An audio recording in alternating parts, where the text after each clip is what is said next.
Salut à toi et bienvenue sur CryptoPoint.fr. J'espère que tu vas bien. On est aujourd'hui l'émission du 28 novembre 2021 et dans cette émission, on va parler du BTC, du CHSB car tous mes objectifs ont été touchés. On va regarder aussi un petit sondage que j'ai fait sur Twitter pour potentiellement un contenu qui va arriver prochainement. Dans la recette du jour, donc le CoinMarketCap des 10 premières crypto-monnaies, le Crypto Fine Grid, l'Altcoin Season Index parce qu'il y a une grosse hausse des métaverses. Est-ce qu'on est dans l'alt season? Est-ce que le bull run est bientôt terminé ou pas? On va regarder aussi bien sûr le tweet du jour, quelques autres tweets, hein, vous allez voir, ça va être assez intéressant. Et on va finir par l'analyse technique du BTC, du CHSB et d'une petite crypto surprise pour ceux qui restent jusqu'à la fin, bien entendu. On va donc pouvoir commencer, mais avant ça, n'hésite pas à laisser un petit pouce bleu, un petit commentaire et n'hésite pas aussi à t'abonner à la chaîne si ce n'est pas encore fait. Ça permet de faire grandir la communauté CryptoPoint.fr et tout ça, ça fait bien sûr énormément plaisir et ça permet aussi d'aider les débutants le plus possible. On va donc commencer le CoinMarketCap des 10 premières crypto-monnaies. Donc, on voit que globalement, ici, on est dans le rouge, à part notre BNB qui nous fait une hausse de 0,67% sous 7 jours, 0,08% sous 24 heures, c'est négligeable. On a quand même l'Ethereum qui nous fait plus de 2%, mais généralement, on baisse. On baisse, et ça, je voulais vous le dire du coup dans la vidéo d'hier, hein, cette vidéo devait être postée hier, mais du coup, hier, elle n'a pas été enregistrée, c'est pour ça que je la poste seulement ce soir. Et du coup, qu'est-ce qui se passe au niveau des cryptos? On voit qu'on a vraiment bien chuté par rapport à l'intégralité des crypto-monnaies globalement.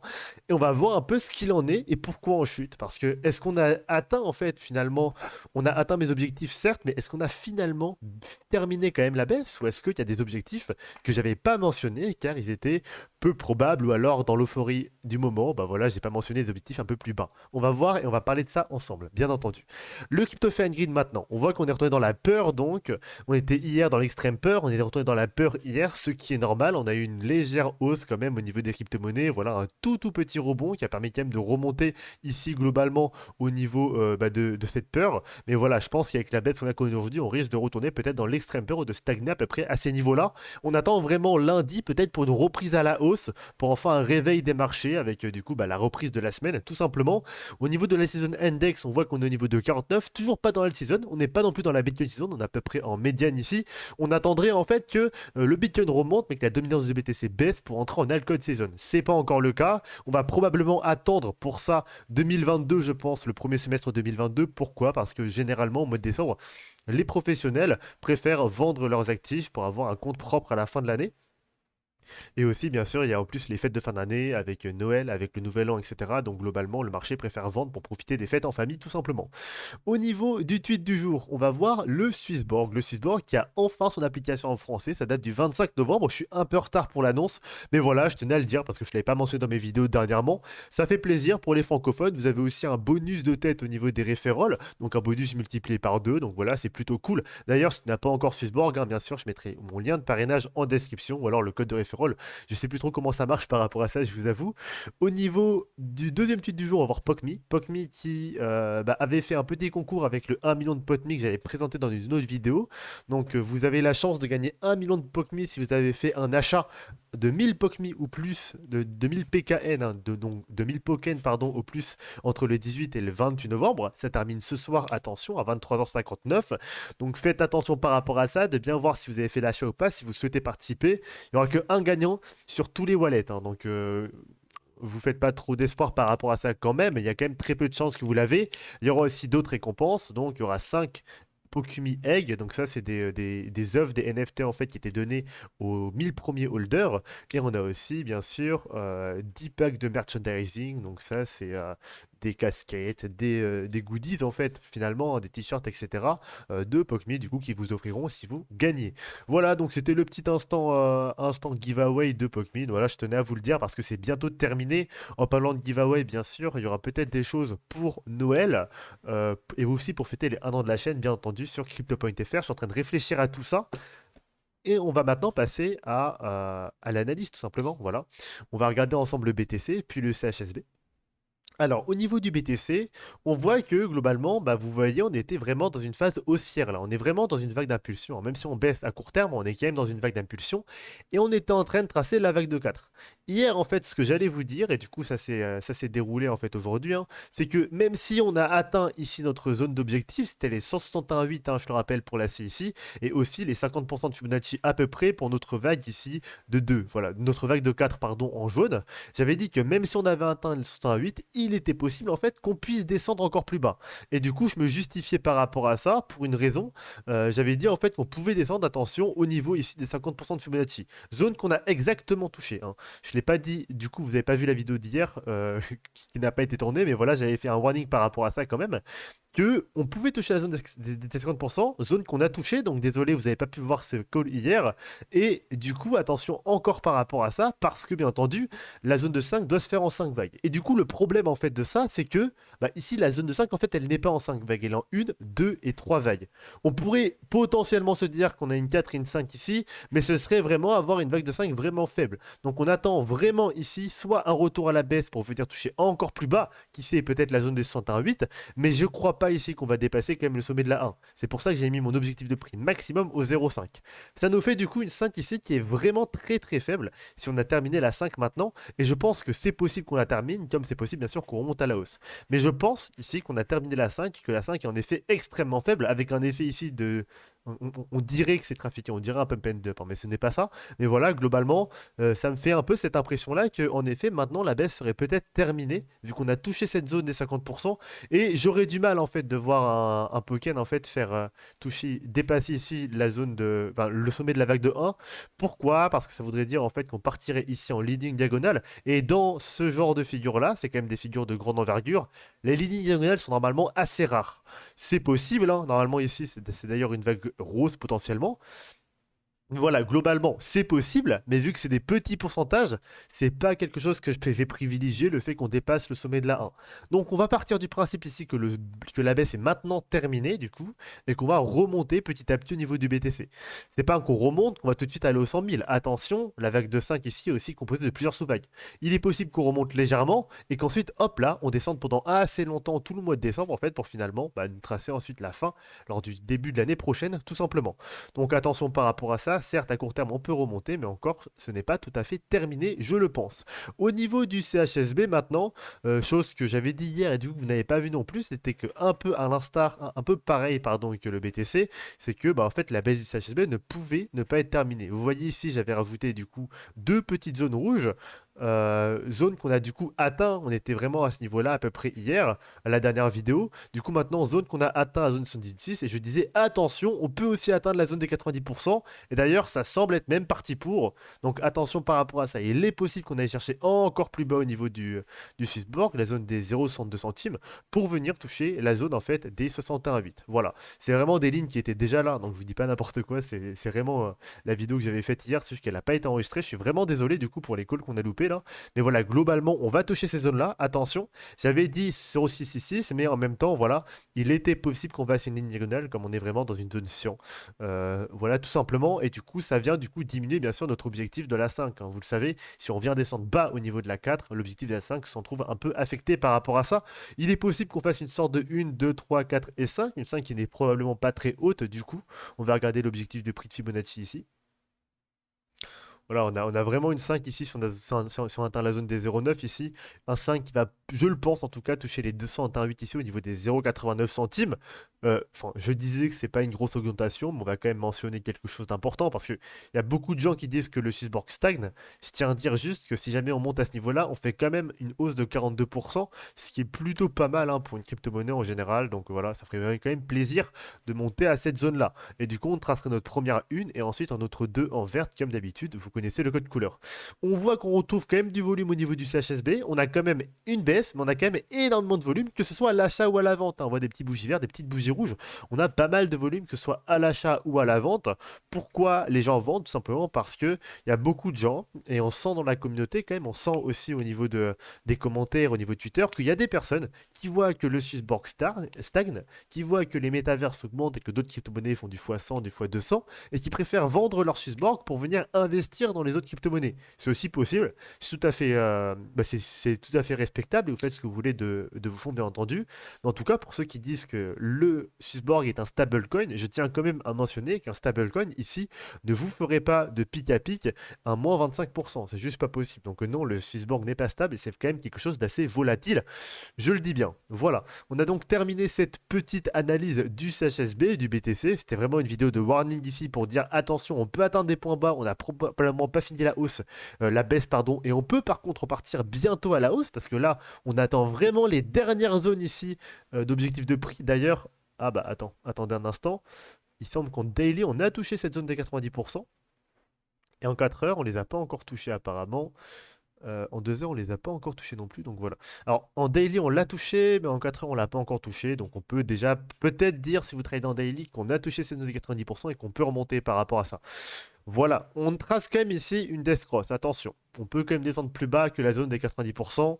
C'est pas non plus à négliger, hein. C'est pas que je dis que le maximum c'est ici, qu'on peut pas aller un peu plus bas. Voilà, c'est quand même des statistiques, c'est juste des lignes ici de probabilité qu'on a de chances d'atteindre ces zones-là. Vous avez quand même des chances d'aller en dessous des 90%, bien entendu. On a une baisse pour moi, et je le disais aussi du coup hier, mais du coup voilà, je suis encore désolé par rapport à ça. C'est que en fait, la baisse ici de la vague de 4 n'est pas hyper propre, elle est assez linéaire et j'ai du mal à compter un triangle ici, même si voilà, c'est vraiment ce qu'on aimerait faire en triangle. Du coup, je mets un warning aussi par rapport à ça pour la vague de 4 et je pense que ça va pas faire plaisir à énormément de personnes. C'est qu'en fait, la 4 n'est pas terminée à cet endroit-là. Vous inquiétez pas, on va pas aller plus bas, mais je pense que la 4 va nous faire une énorme une comme ceci, peut-être atteindre la zone des 90%, nous faire une B tout aussi énorme, les 90, mais moi je pense qu'on va dépasser justement à ce niveau-là, et pour ensuite faire une running. Une running, pourquoi? Parce que en fait le mois de décembre arrive, et du coup c'est vraiment la configuration que je préférerais voir pour le CHSB, cette chère running flat. Voilà, parce que en fait, ici, la vague de 1 est vraiment pas belle. Si jamais c'est vraiment la vague de 4 ici, notre vague de 4 est vraiment pas belle et trop linéaire pour être un triangle, trop linéaire pour être une vague de 4. Ou alors c'est une WXYXZ, mais encore une fois, voilà, j'ai du mal à décompter tout ça ici. Je tracerai pour ma part une A en extension, une B et une C. Une C en running flat. C'est vraiment ce que j'attendrais ici par rapport à ça. Et ça nous ferait que la vague de B à cet endroit-là précisément nous toucherait une zone des 100. Oh, je l'avais bien placé en plus, la zone des 123,6 des 90 centimes de dollars, à peu près ce qu'on avait dit tout à l'heure globalement. Voilà, c'est vraiment ce que j'entendrais par rapport à ça. Là, c'est purement spéculatif, c'est juste mon avis à moi. Vous pouvez ne pas être d'accord, vous pouvez être d'accord. Ça, c'est juste de la déduction. C'est que vu qu'on a le mois de décembre qui arrive, au niveau fondamental, voilà, on sait ce qui arrive, etc. par rapport à ça. On voit que la vague de A n'est pas hyper belle. Et du coup, voilà, je pense vraiment que ce serait une flat. C'est vraiment ce que j'attendrais le plus, moi personnellement. Donc, c'est mon avis. Maintenant, faites-en ce que vous voulez. C'est vraiment ici l'analyse que je vais privilégier pour ma part, la running flat. On va maintenant partir sur la petite crypto-monnaie à la fin. Pour ceux qui restent jusqu'à la fin, déjà merci à vous de rester jusqu'à la fin de la vidéo. Et du coup, je vais vous montrer une petite crypto-monnaie qui est l'AVAX USDT. L'AVAX USDT qui est une crypto-monnaie qu'on a déjà eu l'occasion de traiter dans le passé par la chaîne, sur la chaîne. Voilà. Alors avant de continuer, hein, je tenais juste à vous dire, j'en profite, comme ça vous êtes encore là, que au niveau de l'histoire de crypto, il ne va pas sortir à la fin du mois. Mon monteur m'a prévenu samedi qu'il n'aura pas le temps de monter histoire de crypto. Voilà, c'était un peu tard, mais voilà, je pouvais pas être au courant avant, du coup je vous préviens maintenant. Du coup, ce qu'on va faire, c'est que avec le petit sondage en fait que j'ai posé ici sur Twitter, qui est euh, est-ce que dans cette période d'engouement pour les métaverses, bah en fait, si jamais vous obtenez un NFT rare d'un jeu métaverse, est-ce que vous le vendez ou est-ce que vous le gardez? D'ailleurs, on a 62% à l'heure actuelle, donc en moins d'une heure, là, on a déjà 37 votes. 62% qui le garderaient. Voilà, j'aimerais bien aussi savoir pourquoi, parce que du coup, vous n'avez pas mis de commentaire en dessous, mais pourquoi vous le garderez? C'est vraiment quelque chose qui m'intéresse énormément, vu que c'est un sujet qui m'intéresse beaucoup en ce moment. Répondez-moi dans les commentaires Twitter ou de YouTube, ça m'intéresserait aussi beaucoup, beaucoup, beaucoup de le savoir par rapport à vous. Ça, c'est la suite. Et du coup, par rapport à ce sondage-là, en fonction des réponses, etc., j'aimerais faire une petite vidéo du coup à la fin du mois pour remplacer Histoire de Crypto qui, du coup, je ne sais pas quand il va sortir, vu que ça fait 2 fois qu'il me dit qu'il n'aura pas le temps. Voilà, donc le contenu qui va sortir à la fin du mois sera un contenu en rapport avec les métaverses et en rapport à la stratégie actuelle par rapport aux métaverses. Voilà. Je vais parler bien sûr de mes stratégies à moi. J'en dis pas plus, je vous tease juste un peu. Ce sera une vidéo qui va être plus construite et plus travaillée que d'habitude, je le pense quand même. Il n'y aura pas de montage, mais elle va être quand même assez travaillée au niveau du contenu, je le pense. Et voilà, donc je vous tease un peu ça. Donc ça me laisse, on est aujourd'hui le 28 novembre, ça me laisse 3 jours pour le préparer à peu près. Vous l'aurez probablement le 30 ou le 1er décembre, hein, vu que là, ça fait vu que là, il m'a pas donné énormément de temps, il m'a prévenu il y a pas longtemps. J'ai pas forcément prévu de faire cette vidéo, donc je vais commencer à la préparer demain. Donc normalement, vous l'aurez probablement le 30, je l'espère, ou alors le 1er décembre, en fonction du temps de travail que j'aurai dans ces prochains jours. Voilà tout, ça remplacera pas une des 2 vidéos d'analyse bien entendu, ce sera une vidéo en plus, donc il y aura 3 vidéos potentiellement la semaine prochaine si j'ai le temps de tourner la vidéo que je vous ai dit là pour remplacer Histoire de Crypto.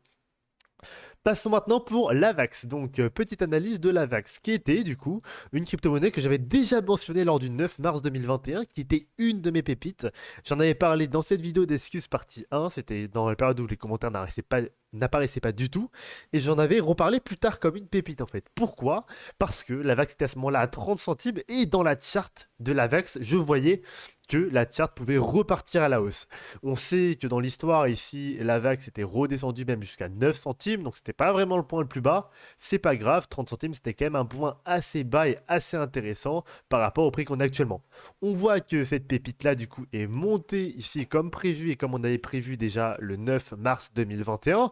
Et du coup je voulais faire une petite review pour voir au niveau de la hausse. Est-ce qu'on a terminé? Et comme vous pouvez le voir sur ma vidéo là, c'est un petit spoil hein, mais c'est pas très grave. On voit qu'on est monté au niveau de la vague de 3, qu'on est en train de former actuellement la vague de 4 qui, je le pense, va toucher les 61,8 au niveau des 87 centimes des 87 dollars, pardon, 61,8 donc, et on va remonter ensuite au niveau de la 5. Une zone de 5 qui, je vous laisse regarder le graphique ici, on va toucher, je pense, les 301,8 au niveau des 226 dollars pour la VAX pour terminer en fait ce bull run tout simplement. Attention, la vague de 4 peut durer dans le temps et peut durer jusqu'au mois de janvier. Et du coup, ce qu'on peut remarquer et ce qu'on peut observer dans les configurations des crypto-monnaies actuelles, et je ne sais pas si vous l'avez remarqué et mentionné, c'est que dans la majorité des crypto-monnaies, on a cette fameuse configuration en baisse. Cette fameuse baisse pour les alts en général. On voit que, en effet, on est dans une phase baissière et dans une vague baissière. Sauf le BTC qui, il me semble, commence cette vague haussière. Qu'est-ce que ça voudrait dire? Ça voudrait peut-être dire que lors de ces vacances d'hiver, là, lors de décembre, en fait, on va commencer à monter sur le BTC. Donc la dominance du BTC va reprendre lors de l'hiver. C'est tout à fait possible et que les autres crypto-monnaies vont baisser ou alors vont suivre légèrement mais vont peiner. Et par la suite, quand on va arriver au janvier, les gens vont transformer leur investissement du BTC en investissement dans les altcoins. Pourquoi? Parce qu'on le sait très bien, lors de ce genre de phase-là, les gens préfèrent sécuriser leur crypto-monnaie. Et donc, les alts, en fait, c'est un mauvais investissement dans cette période d'incertitude, entre guillemets, hein, bien sûr, ça peut être aussi des bons points d'achat. Et du coup, les gens préfèrent retransvaser vers le BTC directement. C'est pour ça qu'on pourrait observer ce mouvement qui peut être assez intéressant. Aujourd'hui, je suis un peu éducatif aussi, hein, surtout pour ceux qui ont caché à la fin de la vidéo. Donc voilà, la vidéo va être un peu plus longue, c'est pas très grave. En tout cas, j'espère que ça vous a plu, tout simplement. Dites-moi en commentaire aussi si vous aimez bien des petits apartés comme ça éducatifs, pourquoi pas. Et du coup, maintenant, bah voilà, on a terminé cette petite vidéo. J'espère qu'elle vous a plu, qu'elle vous a aidé comme d'habitude. Si vous avez quelques suggestions sur la chaîne, critiques positives, critiques négatives, n'hésitez pas à tout mettre en commentaire. On arrive bientôt à la fin de l'année, donc voilà, peut-être faire une refonte de la chaîne, des petites choses qui vont changer par rapport à la chaîne. Mais du coup, si vous avez des suggestions, n'hésitez pas. Et bien entendu aussi, n'hésitez pas du coup à me dire votre avis sur les métaverses, les NFT et tout ça. Pourquoi vous garderez cet NFT rare? Pourquoi vous le vendrez? Ça m'intéresse vraiment. Pourquoi pas en commentaire ici YouTube ou alors en commentaire sous le tweet que j'ai posté tout à l'heure. Et bien sûr aussi au niveau des likes, dans ma dernière vidéo que j'ai postée sur CryptoPoint.fr, donc on va voir ça ensemble, hein. Si ça veut bien charger, voilà. Dans la dernière vidéo que j'ai postée ici, j'ai dit que si cette vidéo-là atteignait les 200 likes, je ferai une deuxième vidéo pépite. On voit qu'on est à 40, 603 vues, on est très loin du lot. Donc voilà, si jamais vous souhaitez la vidéo pépite, n'hésitez pas à liker cette vidéo. Si jamais ça vous intéresse pas, bah, on fera autre chose, tout simplement. C'est pas un problème par rapport à ça. Voilà, passez une excellente journée. Et puis moi, je vous dis probablement à la semaine prochaine. Début de semaine, hein, je pense. C'est sûr qu'on se verra la semaine prochaine, mais je pense début de semaine, c'est possible. Mais vu qu'on fait une vidéo là dimanche, je vais pas la tourner lundi, pas mardi non plus. Je pense plus mercredi. Et du coup, la dernière vidéo de la semaine sera probablement soit le vendredi, soit le samedi. Voilà, passez une bonne soirée. Et moi, je vous dis à plus tard sur Crypto.fr.